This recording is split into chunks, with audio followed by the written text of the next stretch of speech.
Hey, what's going on, guys? Welcome back. Droid Live Show, episode 82. It's April 10th, Friday, April 10th. I'm your host, Kellen. With me, Tim. Say hi real quick. Hey guys, how's it going? Tim here.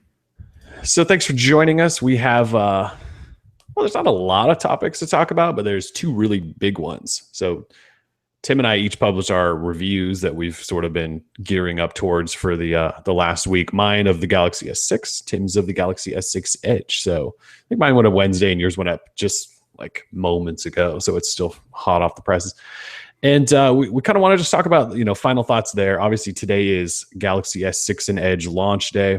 It's also HTC One M9 launch day. So it's kind of a big, it's also Apple Watch pre-order day, and it's Star Wars on Google Play Day. There's kind of a lot going on. It's weird that April 10th became this massive day. Also, random note, it's April 10th and Verizon is selling a phone on a Friday instead of Thursday like they always do. Just randomly throwing that out there. So we want to talk through those, and then we do have some other topics. Just maybe some thoughts to quickly share about some of the early Apple Watch reviews that are out there. Just to see if it's doing anything really different or groundbreaking that Android Wear is not. There's some G4 things. LG's made some official announcements. We have a new One M9.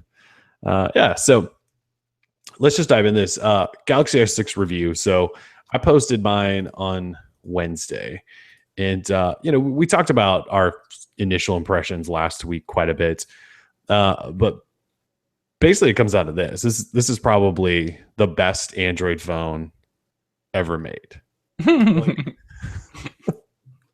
It sounds so fanboyish and weird, and I'm sure now I'm biased or whatever that even means these days with commenters. I'm probably getting paid by Samsung or something to say that, but it's just one of those phones. Like, you pick it up, it feels premium. Well, first of all, before you pick it up, you look at the phone and it looks cool. Front to back glass, metal, color changes. It looks nice. Sure, it has a home button, which we could all do without, but it looks nice. And then you pick it up and it fits like perfectly in your hand. It's not oversized, has a 5.1-inch display, but it's been rounded around all the edges, so the glass is sort of seams together. You can hold it in your hand. You can use it with one hand, which you guys know I'm a big fan of one-handed use. Performance-wise is amazing.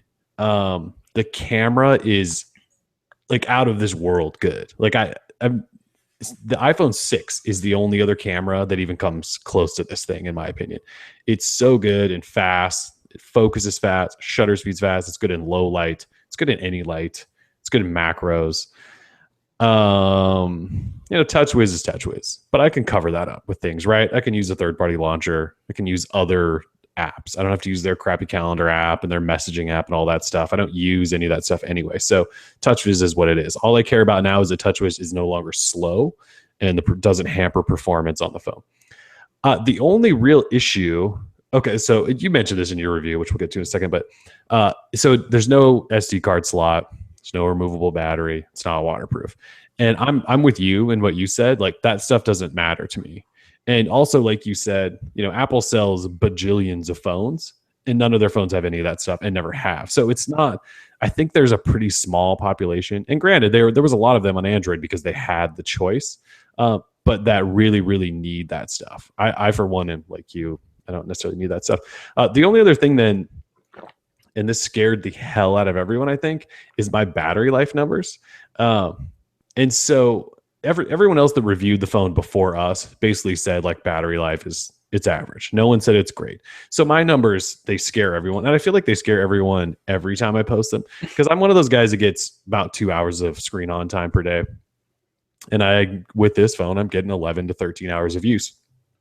And so everyone in our comments always says like, that's terrible. Like, how are you not have like 5 hours of screen on time? How can you even review a phone if you only have 2 hours of screen on time? Those are my favorites. Basically, I use my phone for email and messaging and checking basketball scores and Instagram, and I use it throughout the day. I also sit at a computer all day, so I don't need to look at my phone 4 or 5 hours a day, but I use it a lot. Trust me, I use my phone a lot, and it dies pretty quickly because I clearly only get 11 to 13 hours of use. So I will say this though, my battery numbers always seem to be insanely low compared to what all of our readers say they get on phones. So, you can always take my numbers and just add a couple hours on, add a couple hours of screen on time. I know that's not scientific, but I feel like every time I review a phone, somebody goes, oh, I'm getting like 7 hours of screen on time and like a day and a half of battery with the same phone. I don't believe them, but that's apparently what happens outside of my house. So that's the only thing. Battery life, people are worried. Look, 11 to 13 hours with this small of a battery, and 2 hours of screen on time, that's basically average. Like I get that on my Moto X, which I think has an even smaller battery. On the G3, I think I was getting around that. On the HC1M9, that's pretty much what I'm getting. I don't know. So it's average. A lot of people think it's terrible. To me, it's average. So, anyways, yeah, like this is the phone I would tell every single person to buy right now. If they're buying an Android phone, I'd say just buy the Galaxy S6. And the battery life will probably be better for them than it is for me. So it's got the best camera and the best display, and it looks nice. I don't know. My thoughts are pretty simple. And it was one of those things where I picked this phone up and kind of instantly knew like, wow, this is a really nice phone. And it's going to take a lot for somebody to dethrone this as the best phone of right now. And look, LG could blow my mind, and this could be short-lived for Samsung. Motorola could do something too. Could be short-lived, but right now, like the bar is set pretty high, and I think that's cool because that means everyone else has to work their ass off to get better. So, yeah, that's sort of my Galaxy S6 review. Do you want to whip through your thoughts today after the S6 Edge review? Yeah, sure. Basically, the S6 and the S6 Edge to me are pleasing to about all five senses. I guess even if you smell it, it's pretty good. It looks good, feels good. Basically, my whole spiel was that the phone is completely legit, but what I tried to harp on the most is it kind of worth the extra $100 over the S6? Now, to me, I didn't use any of the special features that Samsung bakes in because I find them to be rather useless. I can't use People Edge because even if I did have 5 friends in my life, I don't call or text them using Samsung's own app. So there's no way to implement Hangouts or the Hangout dialer. So I can't use any special third-party applications through People Edge. I'm not going to use Edge Lighting because never in the history of ever have I really wanted to put my phone face down. That way, like say, coming from the Moto X that has active display or Moto display, I can just kind of hover over and get a quick glance at what's going on. There's nothing like that on the Samsung S6 Edge. So it's just my habit to kind of have the screen facing up towards me. I guess just from a habit from having the Moto X 2013 to the Moto X 2014. It's just always there so I can see what's going on. So it's a bit different in that sense, in that regard. But other than that, like you said, the camera, redonkulous, totally awesome. Only comparable to the iPhone 6 and the Galaxy Note 4, in my opinion. Note 4 also takes some pretty quality shots. That's true. The Note 4 does have a really good camera. Yeah, it's same 16 megapixel, possibly an updated sensor, but same size, humongous. When you're like, it took forever to upload all the photos just to my gallery for the review because each file is like 6 megabytes. So going beyond that, I touched on no SD card, removable battery, and all that. No waterproof. I mean, really, none of those things. Like, say the S5 had all that, which it did, and it really wasn't that awesome of a phone. So to me, if they take that away and just make a better phone with software and design and the build quality, then it's going to be fine. I don't think it necessarily needs SD card, removable battery, and waterproofing to make it a success, because the S5, and no definition of the word success, it was. So if that makes sense. It was all Yoda, but I got you. Yeah, yeah. Definitely. Yeah. It's Star Wars Day for me, so I was watching too much Yoda. So, going beyond that, yeah, my battery life was also average. I was averaging from my morning, which starts at 7:30, 8 a.m. every morning, to about 10:30, 11. Sometimes if I'm feeling younger, I'll go out to like midnight or something. but I was getting, a solid day, but I too was getting around 2 hours, 2.5 tops of screen on time. Maybe we just use our phones a little bit differently. What I use my phone for is, say I'm at home on Wi-Fi, I'll watch YouTube videos. I'll definitely check Instagram, check Phoenix, the Twitter app that I use. Really not much else. Email, of course, Hangouts especially. But I feel like the people who use their phone 5 hours of screen on time, I don't know exactly what they're doing on their phones all day. Maybe that's their only way of like streaming content, like sports or something like that. So sure, I could imagine that you'd want the biggest battery possible, but I mean, frankly, the S6 and the S6 Edge won't deliver that for you. I don't think, at least from my testing, I don't even know if I could get 5 to 6 hours of screen on time with this thing. Maybe if I just had like a blank black screen going the whole time, I could. But I mean, when you're, say, watching Netflix and you're streaming full HD, the battery just sort of starts to trickle, and there's not really much you can do about it. It's not about turning down the display's brightness or anything like that, or tweaking with the settings. There's just not much you can do. They're not that big of batteries, and it's a super thin phone. Samsung just couldn't do any better, I suppose. TouchWiz, like I said, jank is gone. I'm loving TouchWiz. I mean, not necessarily loving it, let me be clear, but it's definitely better than what it was. Say on the S5 and even on the Note 4 bit. TouchWiz is very intrusive and counterintuitive to how Android, I feel like, is supposed to be, kind of simple and just sort of you're able to customize things and get work done, multitask. TouchWiz made that a pain by being slow. So when you do want to multitask and switch through apps and back and forth, it takes longer because the phone is like loading and lagging all over the place and frame rates are dropping. So with this one, I used the stock TouchWiz launcher. Now that the review is done, I'll probably check out Nova and see how awesome it is and how fast and awesome it is. But the basic Samsung TouchWiz launcher seemed fine to me. Of course, I deactivated the Flipboard little slide out thing from the side. That thing is so terrible. Yeah, I know. I don't use Flipboard, so it's fine. I would suggest everyone else just turn it off immediately and use Newsstand or Feedly or something.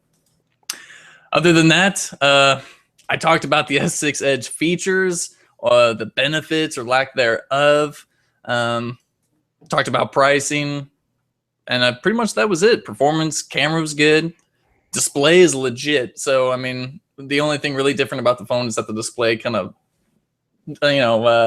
goes down the sides, curves down the sides of the display, unlike the regular S6. And I don't know if it's worth it. I like it. Personally, I like it. So there's a lot of people who just don't like it. So, of course, they're not going to pay an extra $100. But for the people out there who like the look and the feel of the phone and aren't so concerned about, paying extra $100 for features that might not necessarily be worth it, like People Edge and all that, go for it. If you like the design of a phone, do you.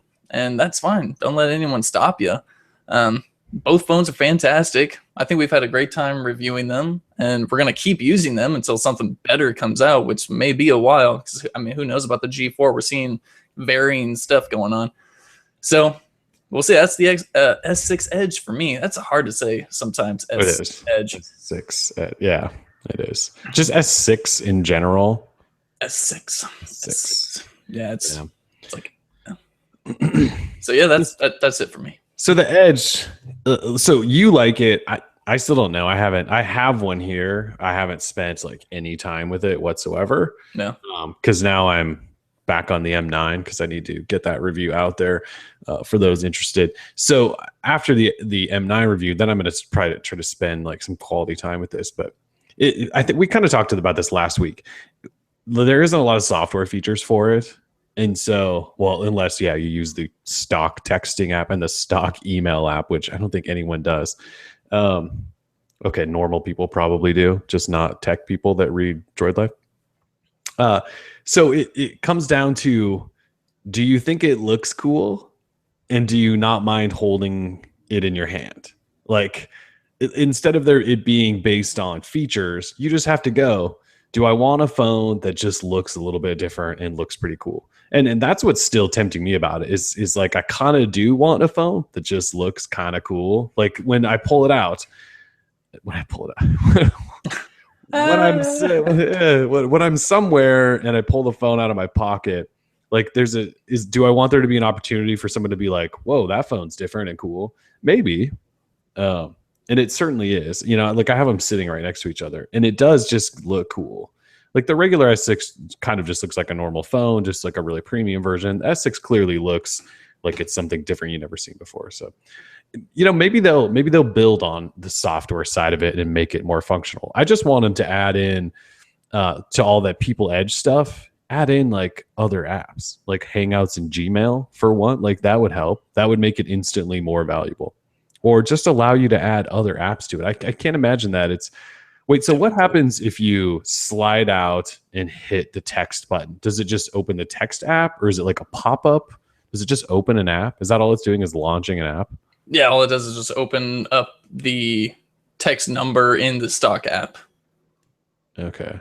That makes sense. Yeah, I'm just trying to think, like, why couldn't they do that with like Hangouts? Like, what's holding them back? The copying of the phone number and then placing it into Hangouts? Yeah, I don't know. Maybe I don't know why. Say the first time you do it, it asks which app you want to open it in, type of deal. I mean, that's really what Android should be all about. Yeah. You decide what app you want, a function to run through. And Samsung's just not about that life. They're about you using their stuff. And I think we mentioned this last week too. Like, this is how multi-window first started. I remember when multi-window was so limited, super to just limited, a couple of their apps, and then they finally, slowly, after a couple updates, opened it up. I just gotta hope that that's what they do here to make it somewhat more useful. But yeah, you're right. We have to go back to this face down thing. So Samsung makes a phone, and they're telling you to like put it face down on surfaces. That scares the hell out of me. Every time I put a phone face down, I get nervous that it's going to scratch, and I make sure I wipe the surface clean, like, because I don't want there to be anything. Do people do that? Like, is that a thing? Like, do people actually put their phone face down all the time? I'm just curious. It's possible. Like, I mean, they must, right? Samsung says that they do. Although, I mean, say we kind of make the joke, like whenever we do a review or we take pictures of phones, we'll put the display down on rocks or whatever it wants. We're very delicate, but that's not how we go around, the house throwing phones face down or anything like that. It's just not something we do. No, it's not. So, again, we're different from everybody, and that's fine. Yeah. I'm just curious about that. Like, that's one of the cooler features. Like, if you have special colors set up or whatever, you can get a call, but you have to place the phone face. I guess in a meeting, say if you're an important businessman, you are the director of marketing for a big company, and you're in a board meeting, you're with all the other executives, and you don't want to disturb anyone, but you want to be able to know when your phone is going off. If you have that light going on, the cool thing is that, say if it is someone important, you can tell who it is by the color that is being shown. And then if you're too busy, talking to the CEO, talking about Q1's numbers and all that, you can just put your finger down on the heart rate monitor and it'll kind of shut it off. Or it'll send a quick reply to that person saying, hey, I'm busy right now, I'll text you later. So, I mean, there's a use case, but I don't know how often I'm going to be, like the director of marketing at a company where I'm going to need that. So, I mean, again, I've had every single feature enabled for the past week. I didn't use a single one in my personal life once. Not even like the tap to like get some Yahoo sports scores or something. Oh, hell no. I can't trust Yahoo sports scores. I wouldn't trust them either. Exactly. So I just don't do it. Well, that's another feature that doesn't have anything extra built in. Like for notifications, it doesn't show you like Hangouts notifications, right? It's just the text and the email and the dial and missed calls. Yeah. So I mean, if I even got calls, I mean, I would probably answer the phone and not let it get missed. So right there, that's only 2 out of 3 things I could use. I don't use the stock messaging app, and I don't use their email, so I will never be able to use it. Yeah. Well, I'm hoping then yeah, they try to fix that situation. Otherwise, it just seems way too limited. So I don't see why they couldn't add Gmail or Hangouts or something like that. I mean, it's got a billion sensors on the front. Like, why not be able to wave my hand in front of it, and then that little side portion comes on and shows me my notifications or something instead of that like rubbing motion you have to do. Yeah, I'm not rubbing my phone. It's dumb. They should have just made it like a double tap or something. Anything is better than the up and down rub on the side. I'm with you on that. It's awkward. So basically, it comes down to, do you like the look of the Galaxy S6 Edge? If you like the look, Go by for all it. means, go for it. You do have to pay an extra $100, depending on the model. So you have to kind of decide if that's. But yeah, if you want the newest of the new, the most different phone available right now that has all the features of the regular S6, it's certainly an option there. It's a hot phone. I mean, no arguing that. I've had so since today's launch day, I've had at least like 3 people just hit me up on Hangouts and go, "Oh my god, I have the phone and it's the nicest phone ever." Mm-hmm. Like I wasn't just making all that stuff up when I said it about it. Like it You were? really is I thought you an were, tr- amazing phone. I thought you were trying to get paid. I was trying to get paid by Samsung, but I don't have any money yet, so apparently it's not Check. paying off Yep, enough. the check has not. I guess I just need to write greatest phone ever made, like in bold or something. Then maybe they'll buy that or something. Anyways, it's awesome, and everyone that owns the phone can't seem to shut up about it either. So, yeah, I mean, if you don't need a new phone, we get you know. I'm not telling you like if you just bought a Nexus 6 to sell it on Swappa and go buy a Galaxy S6, but if you're in the market for a new phone, like this is the phone you should buy. Yeah, if you're coming towards an upgrade from the S4, or you're on like the next with the S5 or whatever, you get something every year. Yeah.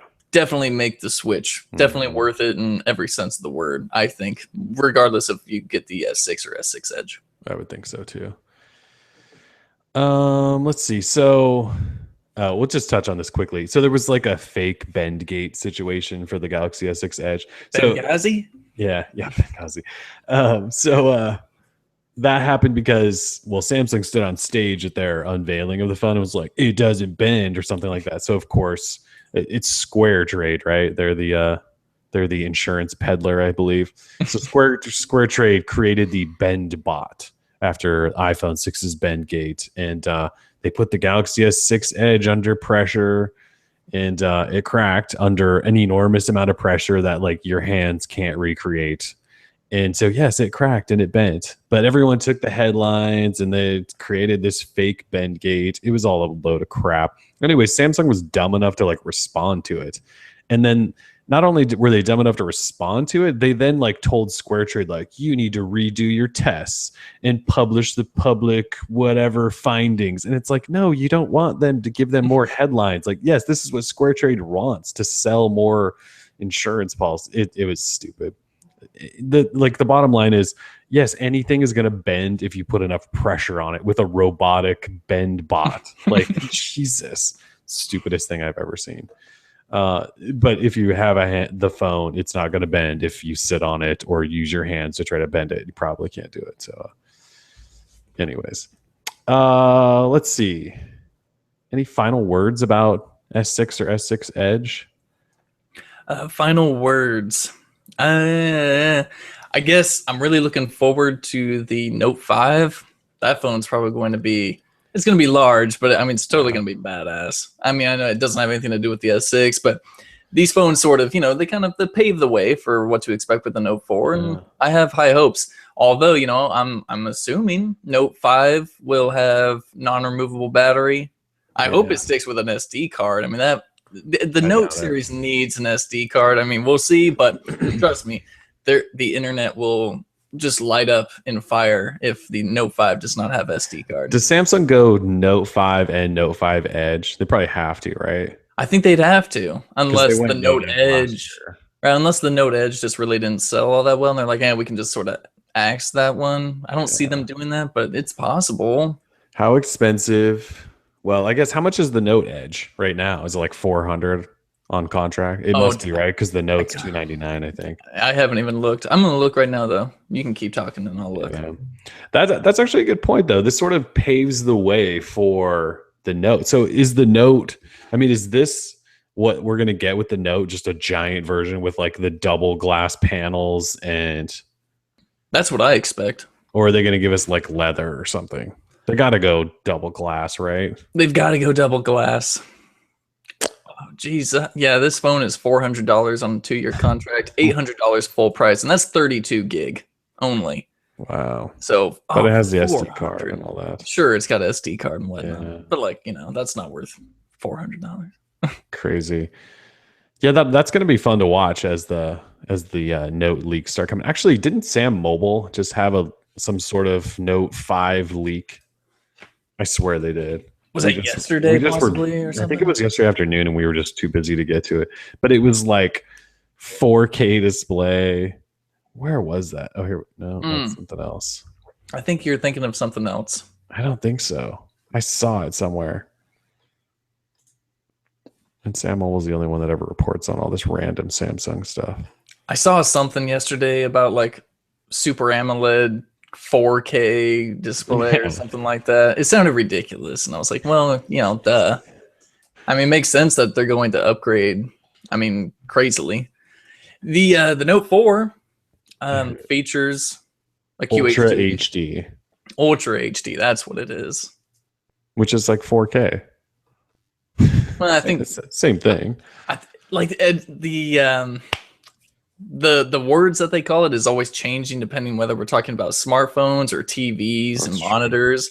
I think this one they would put the little 2K in there and not actual 4K. Oh, so it wasn't Samuel that reported it. They just via'd a source that I don't need to mention because they're. I know. Yeah. Okay. I saw that report and I was like, okay. I saw the source and I was like, never mind. We can ignore that one for days. Okay. So, anyways, Note 5 will probably be awesome. Yeah. So final. I don't know that I have any final word. It's like the Galaxy S6. It'll be the phone that'll be my personal phone once I'm done with the M9 and and then we're just preparing for the G4 at that point. Yeah. But between the S6 and the M9, like to me, it's not really that close. Like if you're looking at the two phones, I would tell everyone probably to go S6 just because the upgrades there are just so much better. But yeah, so for me personally, it's going to be my personal phone until something wows me even more than that. So and look, hopefully somebody does. It's not like I just want Samsung to win here. No. I would love it if the G4 is better than the S6. That would be awesome. That means like we're pushing forward and people are creating amazing phones. Or if Motorola beats the S6, like that's awesome. We want that to happen. We want everyone to keep beating each other and beating each other.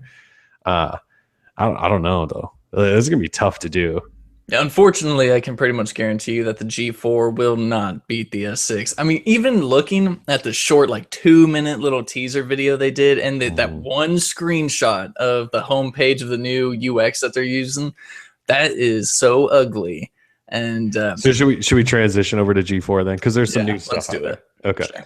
All right. So G4, LG does this thing, which Samsung actually did this year with the S6, where they basically tell you individual features kind of leading up into the unveiling. And so they told us, number one, that yes, it has LG's UX 4.0, that they're going to give out 4,000 G4s to people before it ever gets in the hands of anyone else. And that it has a 16 megapixel f1.8 camera. So those are like official details. It's coming April 28th. Event in New York, and then there's another one simultaneously like in Paris or something, I can't remember, and then I think the next day there's a couple more around the globe. Anyways, we'll be at the New York event to bring you that coverage. I think they're also live streaming it so everyone can watch, so April 28th, mark that on your calendars. So yeah, they're doing the teasing thing, but yeah, like I haven't seen. Okay, we should talk about the camera. I don't want to discount the camera. So the Galaxy S6 uses a 16 megapixel f1.9 camera. So this has a larger aperture, and so it should be faster, capture more light. We're just going to assume it has OIS because LG's been putting OIS in all their cameras. So in theory or on paper, it could be better than the Galaxy S6's camera, which is already insanely good. It all is going to come down, obviously, to what LG's doing when it's processing images, if it can be better than what Samsung's doing. But on paper anyway, it should technically be better, right, with the f1.8. So that's official and awesome. After that, I'm kind of with you. I don't know, like, are they just going to give us another plastic phone? No, there's leather. I forgot about the leather. Okay, so the invite shows a phone and it shows the camera on the back with the laser autofocus and the button arrangement, and then there's leather. So LG, instead of going glass, is maybe going to go leather. That would be ridiculous. I mean, just the come on. I mean, the Moto X has leather, and I love that thing. Yeah, sure. I mean, I get that it's just an invite, but if I mean, say theoretically that was it, and a seam goes right down the middle, I don't know what to say. I don't even know if that confirms that LG is actually using leather. You know, maybe it's just going to have a lot of leather like UI enhancements. You know, like it looks like leather on my screen. Oh God, please no. Yeah. So who knows? I don't think the phone's going to be leather, or maybe there's going to be a case that's leather or something. I don't think any part of this phone will be leather. LG is a major corporation, and I could see Motorola doing that type of stuff. Taking a chance with Moto Maker and outsourcing the leather from a U.S. company. LG is based in Korea. I don't know if they can really mass produce a phone that features leather, where those cows are going to come from, where they're going to get their leather. I just don't know how it works over there. I can see a U.S. company doing that. I can't see a Korean company doing that and then spreading it across the world. I just don't see it. I kind of think they're going to go leather. No way, dude. You can't quality control across that huge of a market. Well, they just use really cheap, terrible leather. Like the G Watch R has the cheapest feeling, worst feeling leather band I've ever touched in my life. They're just going to use like leftover G Watch R leather, I'm sure. No, see, I feel much differently on it. I think it was just for the invite, and it's just like a cover or something, like a special flip cover, like maybe an analogy for something. For premium or something. I don't know. I think they're going leather. I think they don't want to go glass back, and they don't want to go all metal, because all metal phones are kind of heavy and not that great in my opinion. So I think they're going to go leather. I've got $5 saying that there's no piece of leather on any part of this phone. Okay. $5. Yeah. That said, like you just mentioned, if they actually like the thing shows a seam going right down the middle. You cannot put a seam right down the middle. First of all, it would just look terrible. Can you imagine every time you grab your phone, you just feel this rumply seam like on the back, like it just had surgery? I don't want any part of that. It's not aesthetically pleasing. Maybe the CEO of LG would, argue that point, but I don't think it looks very good. If you're going leather, you got to do it like Moto did. No seams, just straight up, smooth, soft leather. And Motorola used Horween leather. I don't know that LG is going to step the quality up like that, but they can't exactly. And if they use the same leather that we saw in the G Watch R, then everyone's in for disaster, because that leather felt plasticky. It felt like something out of a Cracker Jack box. It feels like plastic, yeah. So, but look at the leather's really tan, and it looks nice, and it looks soft in that picture. I'm all for it, but they better do it right. I guess I'll just say that. I have no problem with them going leather, but yeah, they need to do it right. So that's kind of the UX. We forgot to talk about the UX. So the UX 4.0, does it look any different than UX 3.0 or whatever was on the G3? It doesn't. Okay, I didn't think so either. It looks even more bright, more colorful, and more cartoony, and that's what I don't like. I'm not, a 15-year-old boy who goes to raves or anything like that. I just want something simple, pleasing to the eye, not so neon, and just something a bit more subtle. So yeah, it just, like, to me, like the icon set was identical. Trying to look through to see what they changed. They did add a manual camera mode, which is awesome, because the G3, while the G3's camera was great, it was one of the most bare bones camera experiences ever. So manual camera mode is actually a pretty big deal. They're doing a quick shot, which is really just a creep shot mode. I don't know if you saw that, where you can just you hold down, no, you tap the volume down button like twice with the screen off, and it just shoots a picture of like whatever you're pointing your phone at. So you don't have to load the camera, you just double tap and it just creep shots. So creep shots are dirty. Yeah, so I don't know that we necessarily need that. A lot of people running around creep shotting, but they added that. They also added like a Google Now sort of stream of information. And, it's one of those things, like, we already have Google Now, like, and Google Now is letting people integrate with it. So they should have just integrated with Google Now. And they updated the calendar app, which is what it is. They updated their gallery app, same thing is what it is. And the UI is trying to be smarter. calling it smart alerts. Yeah, I don't need my phone to be really smart. I have notifications and I have Google Now and all that stuff, which is smart enough for me. I don't know if I need anything Well, yeah, too so crazy. like their example was, so Google Now tries to kind of predict and help you throughout your day. There's like one of their examples was it knows that you like to play basketball, and I don't know how it knows that. And it says that it's sunny out today, so since you like to play basketball, you should go outside and play basketball. Like, I don't know that I needed to tell me that. Stupid phone, don't tell me what to do. Right. Yeah, that's like your phone telling you like what you should be doing instead of saying like you have things coming. Exactly. It seems like an awkward thing. I don't like phones may get to the point where they're too smart and they actually start forcing us like you can't use your phone unless you go outside for an hour. Can you imagine? Oh, that'd be bad. And the slogan for LG UX 4.0 is for your special experience. I'm not kidding. I'm not making this stuff up. I don't even know what that means. I think it was just poorly translated from Korean to like from something else, you know? Yeah. For your special experience. I mean, probably. It actually, yeah, because they did release this on their Korean social media site. And then like the next day they released all the English versions of it. So I guess I could stop laughing. I didn't go look at the English version, but it was a day late. So anyways, that's also official. So we know with the camera, we know LG UX. Oh, they're also putting in an 8 megapixel front camera that they've developed as well. Although we don't know that many stats about that.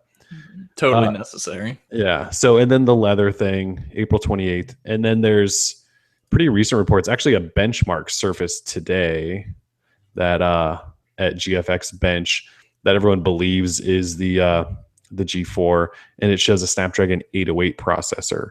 So LG used an 810 in the G Flex 2. We all know the 810 has all sorts of issues, and basically everyone's needing to throttle the hell out of it so it doesn't melt your face. And so it looks like G4 is going Snapdragon 808, which is probably not a problem, just maybe slight performance adjustment there. Although if they don't have to throttle the hell out of it, maybe it'll perform better than phones with the 810, right? Yeah, I think it's quite possible you won't see much of a difference at all. The only difference I would think that you'll see in like using the phone would possibly be during like heavy like 3D gaming or something, or VR usage or something like that.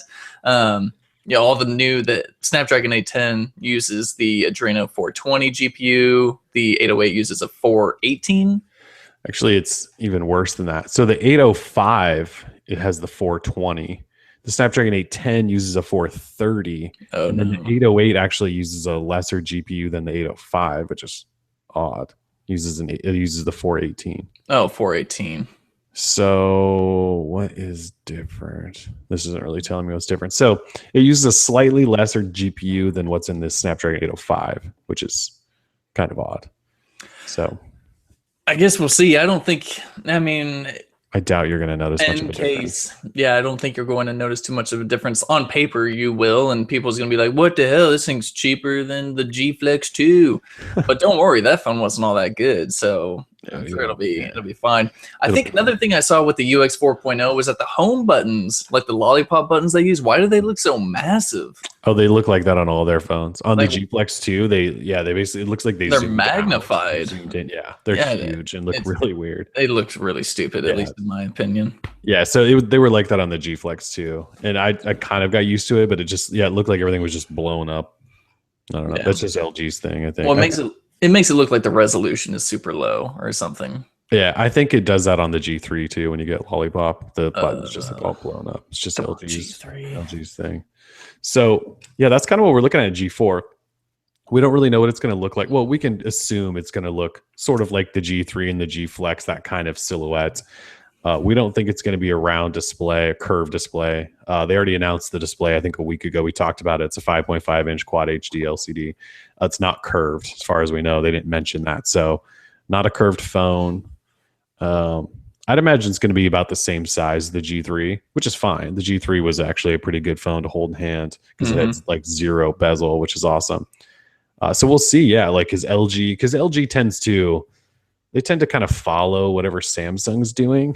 But so like, are we going to get removable battery and SD card slot? I would imagine. I'd assume that LG they'll stick to will it. stick with all their stuff. I don't see them changing course anytime soon. Yeah, probably not.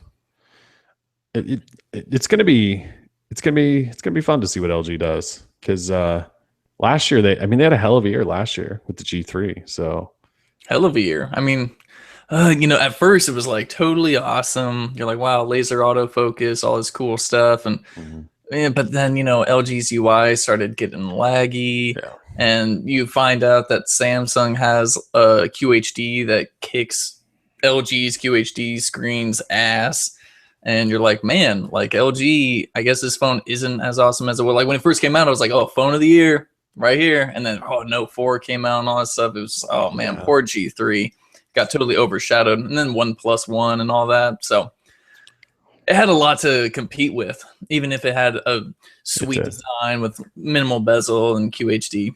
For the first half of the year, though, it was probably the phone of the year. I mean, it was better than the S5 and the One M8. Slayed both, at least in my opinion. Yeah, mine So too. So yeah, the G4 is going to be good, I'm sure. Look, the UI is going to be really bad. it's It is what LG. it is, actually. Yeah. But the rest of it, the camera is probably going to be awesome.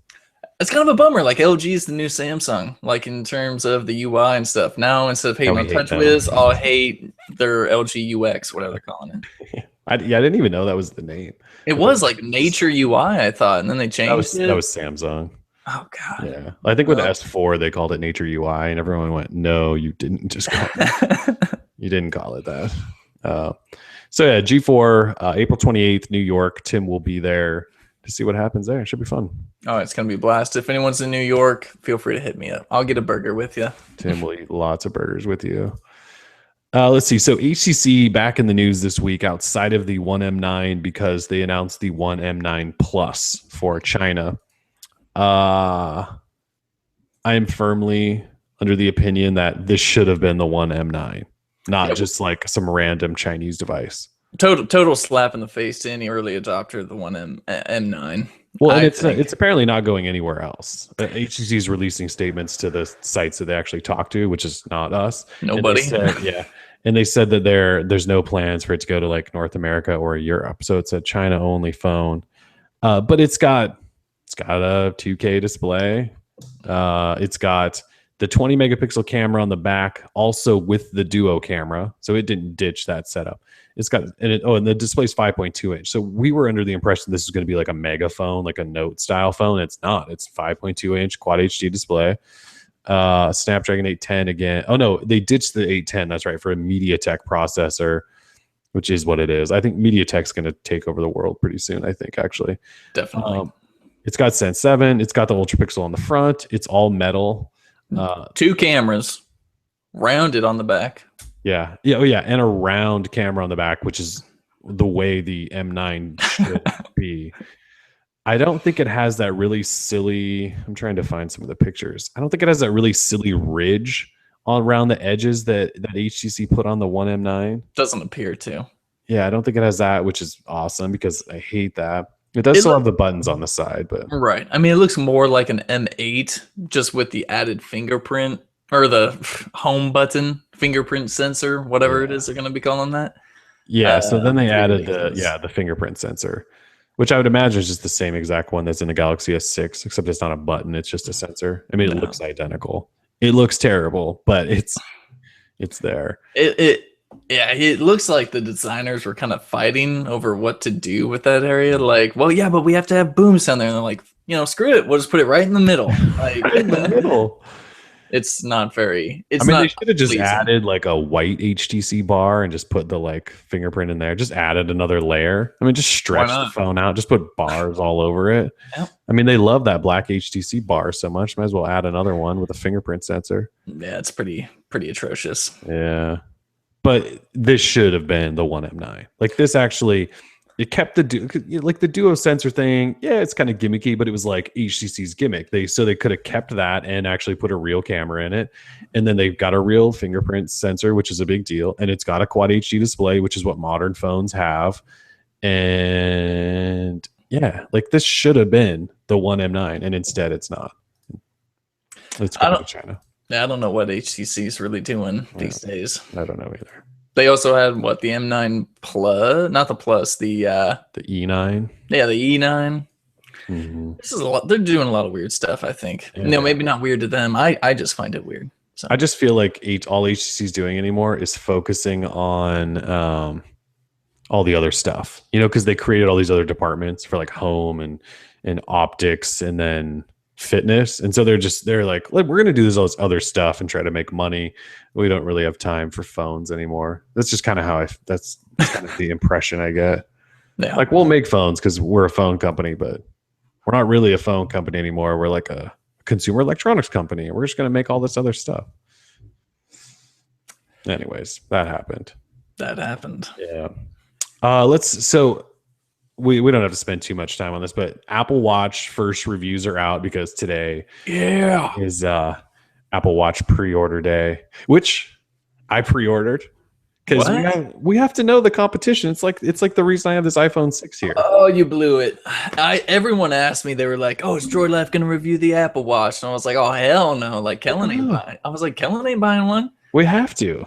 I feel like it's our duty. I had no idea we had to. I guess we haven't really talked about it. I guess I just felt like we probably had to. Like, this is their entry into the smartwatch game. And so if we're going to talk a bunch of trash about it, we should probably know how it works, right? You're absolutely right. At least tell me you got the edition. No, I mean, we're not balling like that right now. Maybe after we review it. If it's the greatest thing ever. And stuff. Yeah, absolutely. Yeah. We'll upgrade or something. We'll say it's the best smartwatch ever. But no, I went with the middle version, which I think is just called Apple Watch. Apple Watch. Because I figured if we're trashing on it, then at least people can't say, "Well, you bought the cheap one." You bought the sport, you cheap bastards. At least I can be like, "Well, we bought the nice middle one." Yeah. Well, okay. Tell me what kind of bands, colors, or anything like that. What'd you get? Oh, I went 42 millimeter. But I'm like, I saw somebody with the 42 millimeter next to the 38 millimeter, and I was like, that 42 millimeter thing is huge. Like, could have gone with the little guy. I just went, I think, with like a white band. I didn't want to like go with an expensive band. I went with like the $600 model, which I think is the base price for the watch version. The watch, it's not an edition, the watch version. Can't even talk about these things without trying to figure out what to refer to them as. It's the most annoying thing ever. It's a pretty awful naming scheme. It's the worst thing ever. So it's not going to come till like next May or something, I think. So who knows when we'll get it. And don't worry, we're not going to like bombard you guys with this stuff. I just want to use it to familiarize myself with it, see if they're doing anything cool or not. We may do a little review. We may not. I just kind of want to compare it to Android Wear and stuff like that. You're a lover of tech. You have every right to want to try it out and all that. Yeah. So I mistook you for someone else. I thought that you were just not going to get it. I thought you hated it, maybe. But I do. I think it makes sense. It makes sense that you got one. So you stayed up late last night and got it? No, I totally forgot. And then this morning I was like, oh yeah, that's right. People ordered Apple Watches last night, and I got on there, and the Watch Sports delayed till like, I don't know, 2020.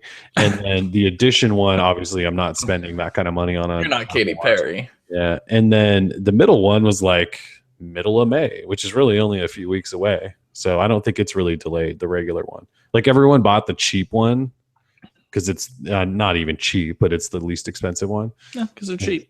And then the other people balled out and went with like gold version, I think. I think that's it. I don't think anyone's buying the middle one that we just bought. Interesting. Yeah, I mean, I saw a quote from Tim Cook saying that pre-orders were great.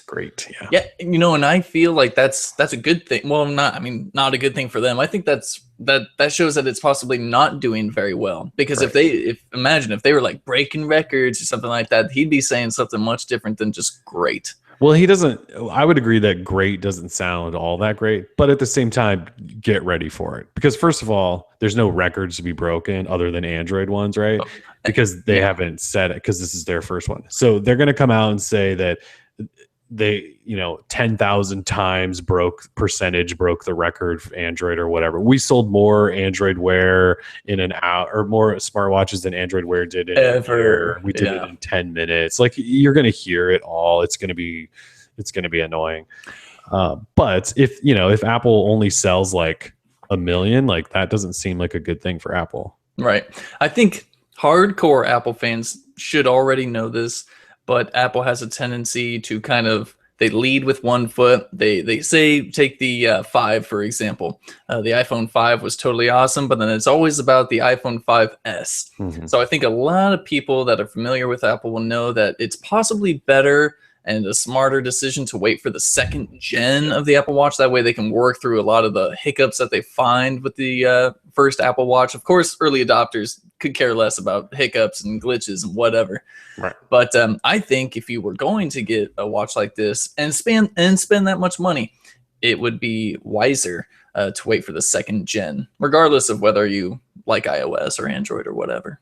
Yeah. So all the early reviews, there's only like a handful. There's not many. Apple did not give this out to very many press outlets.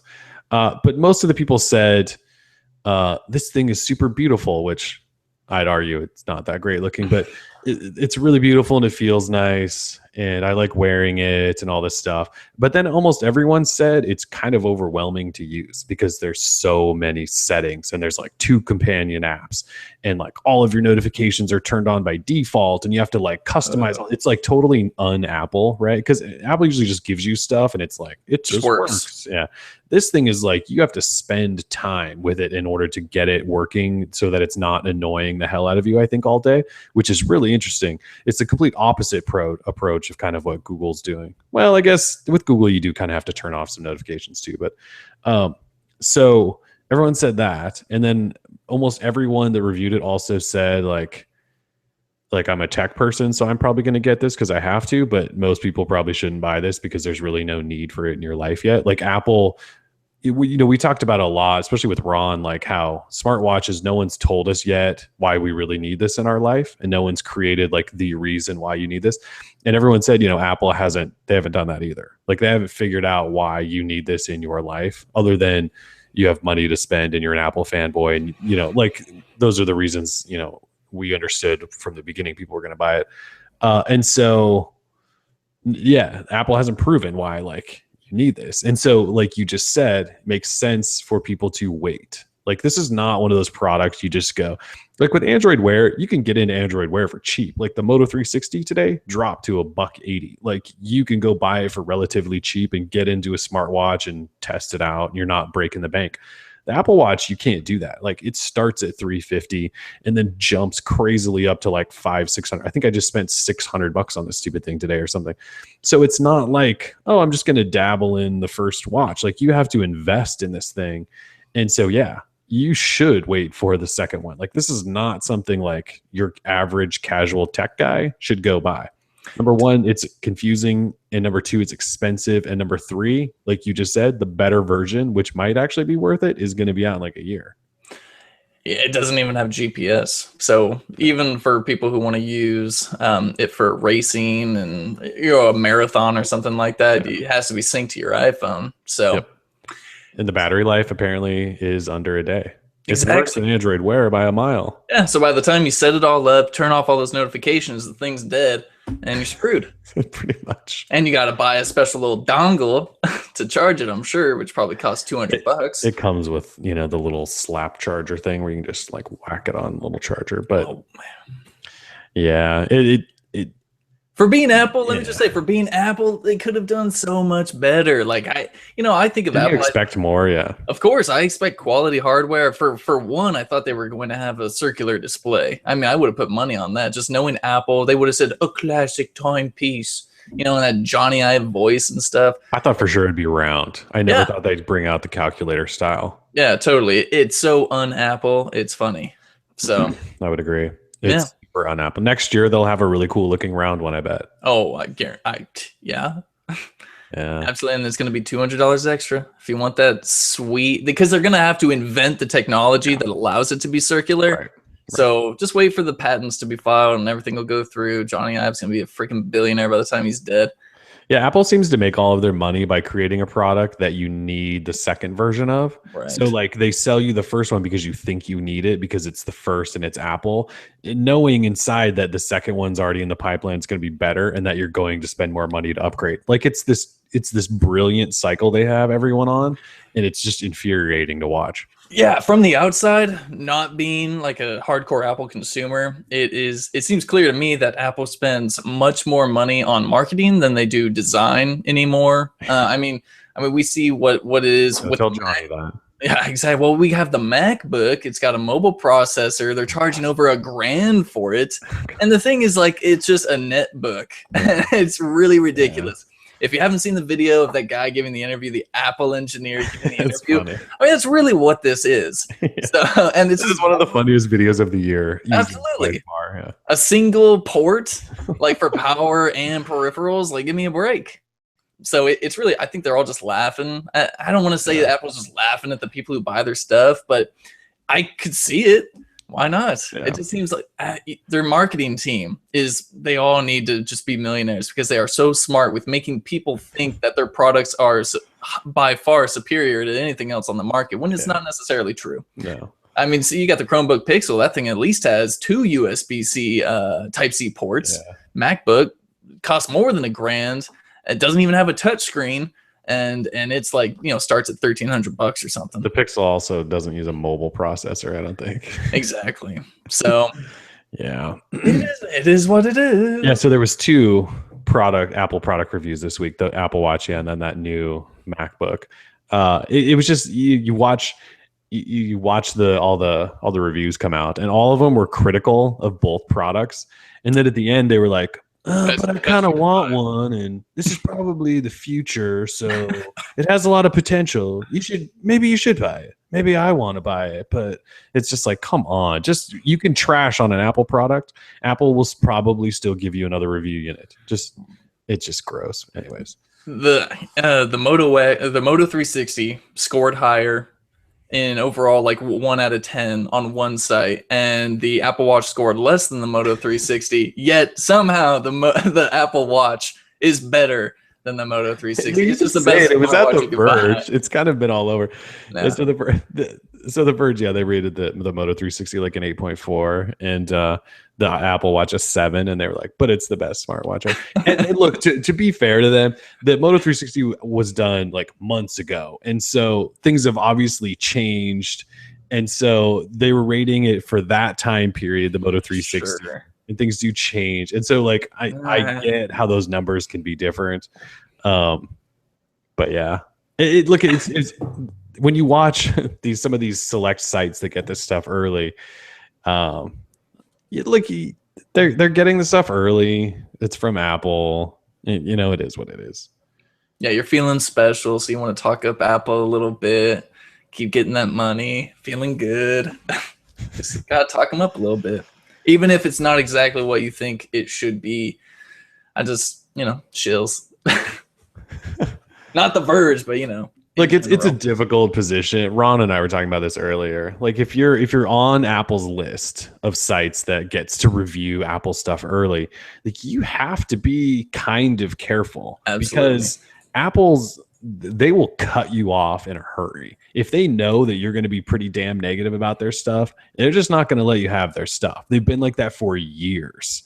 And I'm not saying that like everyone that reviews Apple products is just going to guaranteed to be like really positive. That's not the case. That's not what I'm saying.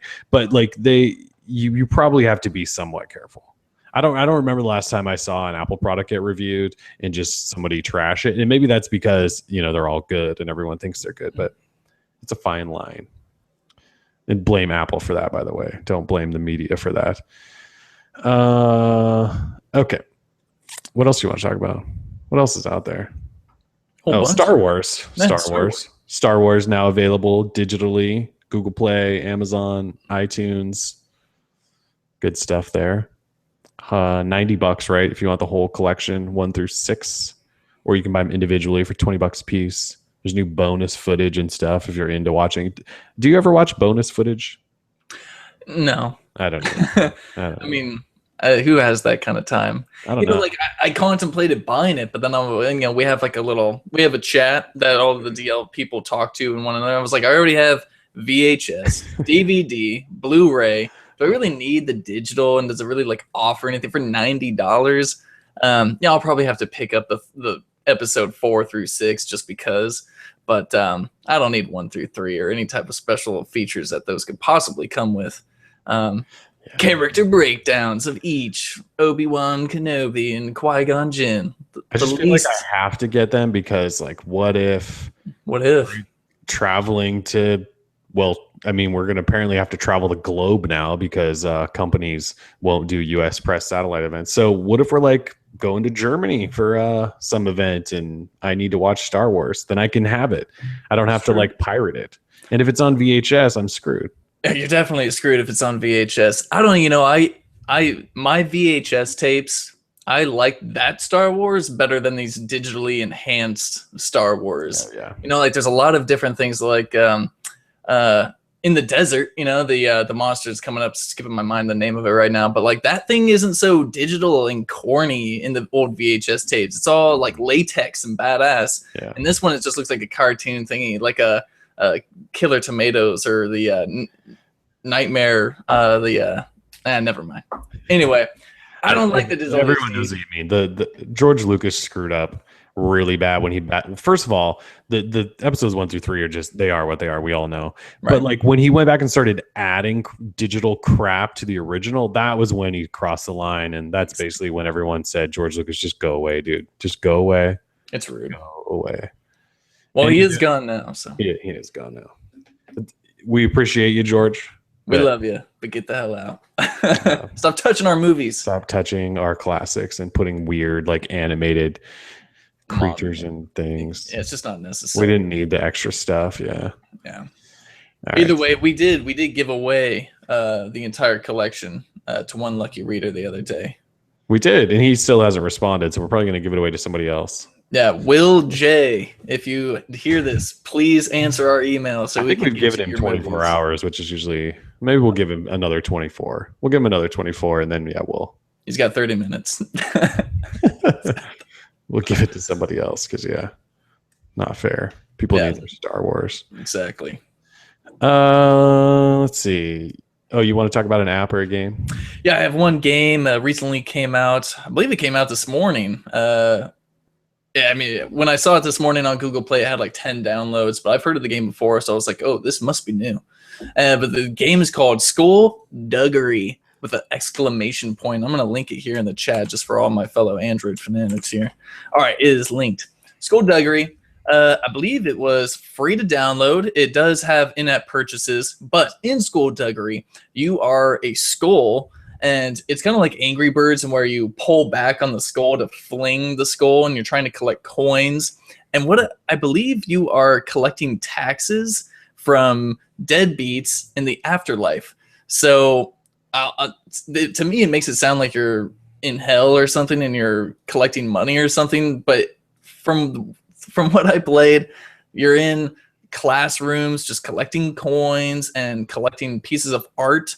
And then in the end, you collect keys, and these keys can be used to unlock new skulls. There's boss battles. It's a really fun game. It's won a lot of different awards for design and gameplay. Won awards at PAX Prime, I believe. Official selection choice. So Skullduggery, it's a really fun game. I enjoyed it. I played it on the S6 Edge. Performed fantastically thanks to the octa-core Exynos processor. But Skullduggery, check it out. I was going to write it up today, but I got way too busy with my S6 Edge review, so I'll probably write it up next week. That way everyone in the world can know about Skullduggery and its availability on Android. Nice. Yeah. That's free. I may have to download it. Yeah, it's not bad. And the in-app purchases are not in your face.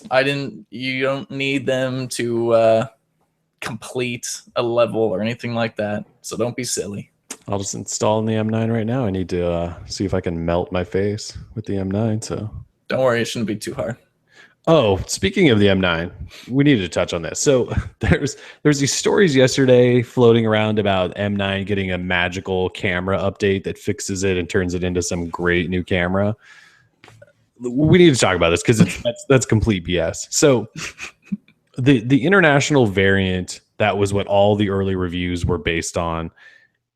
It was crap, and then HTC pushed an update up to it like 2 days before those embargoes all lifted. And that update addressed camera and improved the camera and throttled the processor so it stopped melting things. And so those reviews that were out, so like everyone that had those early review units, including MKBHD, who just put his review out, they had this updated camera software, and all of the reviews that all said the camera's terrible were based off of that. So yesterday, HTC started pushing an update to like the T-Mobile variant. Like my AT&T variant doesn't have the update yet, but to T-Mobile, and it's the camera update that all of those international variants already got, that all of their reviews were based on. And so there was this like headline grabbing thing running around yesterday that was like, M9 gets another camera update that makes it drastically better. That's not the case. It's the update that all those international people already reviewed and all still said it's crap. And look, I've looked at some of the photo comparisons of this new T-Mobile update. Computer World had some, and our friends at Fandroid had some, and the pictures still don't look good. So even if it's an improvement, which it is because it was like the pre-production terrible camera software, it's still not good. So I don't mean to just trash on the M9 somewhere. I just want to get that clear. We had a bunch of people reach out and go, look, this software update totally makes the camera more awesome. And that's not actually true. It's the update we've already seen reviews on, and it's not that great either. So anyways, it's really unfortunate. You know? I think HTC really shot themselves in the foot this year with the One M9. I don't know. I will wait for your final review because I've played with the One M9 myself for like 5 minutes, and HTC doesn't want to send me one because they hate me, and so I'll probably never get to play with it.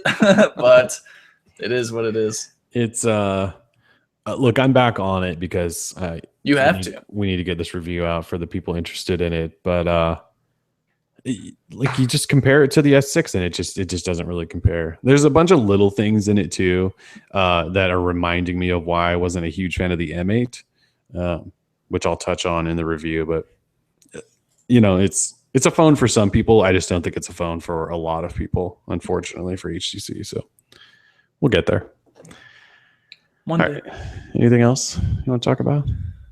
Oh, I think that'll do it. I hope everyone has a freaking awesome weekend. I'm going to. I don't know what you're doing this weekend, but I have a 10K. Oh, it's 10K. What is that, like 4 miles? No, it's only 6. Oh, only 6. 6.2. It's Bridge to Bruise in Portland. It's actually cool. Like you run over the 405, which is awesome. And then there's lots of beer afterwards. So that never sounded healthy to me. I feel like I would barf or something like that. Running and then drinking. It's actually kind of awesome. It like pushes you to run towards the finish line because you're like, nah, I'm just gonna go drink beer. Interesting. I mean, they give you water too. Oh, that's nice. And then beer. Can't go wrong with a beer after running. Yeah.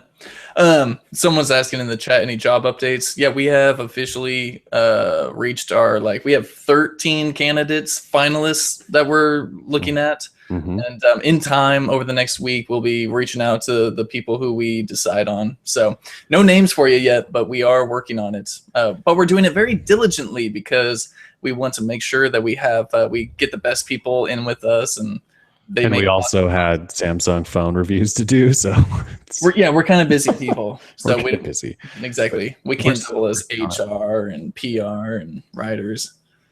It's not easy, man. And we're not corporately owned. We do it all. Blogging's tough. Battery life sucks when you blog, apparently. 2 hours of screen on time.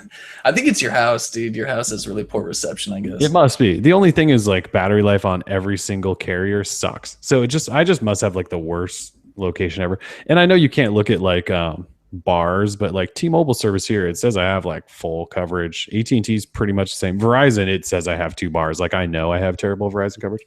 Right. I guess I need to look at the actual strength of signal. It must be. I must just live in a hole. Although your Galaxy S6 numbers weren't that much better than mine. So no, and I don't live in a hole. I'm rocking full bars of T-Mobile's LTE, whatever that means. I was on LTE downtown. I saw really kind of poor speeds. It was 13 down and only 1.3 up or something. I was like, the hell is this? Yeah. I was like, I thought this was America's most capacitive or data strong. Data strong. Give me a break. Come on, I ran a speed test here and I got 40 and 12. Like it's really fast here. That So ain't that's bad. why I thought I was going to have amazing battery life, but yeah, apparently I must live in a hole. That's all I can figure is. Yeah, the hole that is your cave. Must be. So, all right, cool. Well, thanks for joining us, everyone. Hope you have a fantastic mid-April weekend. M9 review next week. Yeah, it should be fun. Then we're getting ready for G4, so it just never stops. And then it's IO, and then it's whatever Motorola is doing. It just never slows. It's fun. So yeah, thanks for joining us. Droid Life. Peace. Peace.